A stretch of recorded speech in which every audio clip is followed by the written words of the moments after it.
Thousands of rescuers are searching through rubble to find 93 people missing after a landslide devastated their village in Sichuan province, southwestern China. Dozens of homes were buried when the landslide hit Zanmo village in Mao County, Aba Prefecture Saturday morning.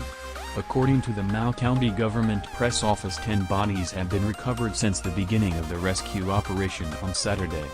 The local government told CNN 93 people were still unaccounted for and 15 people thought to have died had been subsequently found safe. Those earlier reported missing range from an 80-year-old man to a girl aged just 2.5, according to a list released by Aba Prefecture's government, state-run Xinhua news agency reported.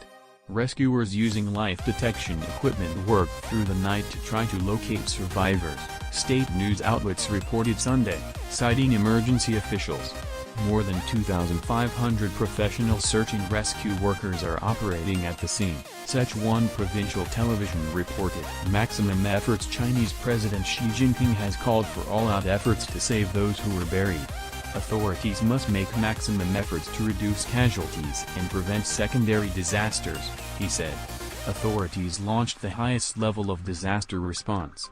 Relatives of the missing and those suffering losses in the disaster will be given appropriate care, Xi said. Heavy rainfall is thought to be a possible cause of landslide, which happened about 6 a.m. local time Saturday, according to the provincial government's Land and Resources Department. A smaller second landslide caused huge rocks to fall onto the village, which made it more difficult for heavy machinery to get to the scene, police team leader Wang Yongbo told CCTV. Couple and infant emerge alive. A family of 3 emerged alive from the rubble Saturday, the Mao County government said on its official Weibo page. The couple and their baby were being treated at the Mao County People's Hospital, the Post said. Chao Dashui, whose infant is 1 month old, said he heard a loud sound and tried to close the door to his house against the wind, he told CCTV.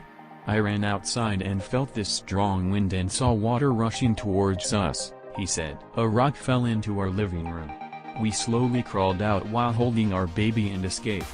People from a neighboring village gave the baby a bath, and looked for clothes for us and the baby. As we went through the crossroads, we saw an ambulance. The ambulance sent us to Mao County Hospital. Now we just have external wounds, and there aren't any major problems, but my heart feels uncomfortable, he said.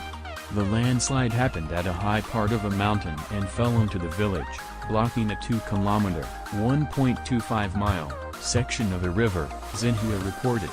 Landslides causes are complicated and could include rain and unstable rock masses, an official from China's Ministry of Land and Resources told CCTV. In this landslide, we feel that it is also because the whole mountain structure in Sichuan has become loosened following the earthquake on May 12, 2008. There is a drop in the dynamic properties, and its stability has also decreased. The recent rainfall has triggered the landslide, Tian Yanshan said. Earthquakes, mining activities, many man-made and natural activities can possibly trigger landslides. When the stability of the mountain structure has reached its maximum, any triggering factor could lead to landslides, Tian said. Mountainous Sichuan province has a history of landslides triggered by flooding and earthquakes. In 1933, 6,800 people died in landslides triggered by an earthquake and 2,500 more were killed when one of the landslides caused a dam to fail. UN Secretary-General Antonio Guterres issued a statement through his spokesperson saying he is saddened about the deaths and devastation from the landslide. The Secretary-General salutes the efforts of the national relief and recovery teams. The United Nations stands ready to support the authorities in any way it can if needed, the statement reads. The Secretary-General extends his condolences to the people and government of the People's Republic of China and wishes those injured a speedy recovery.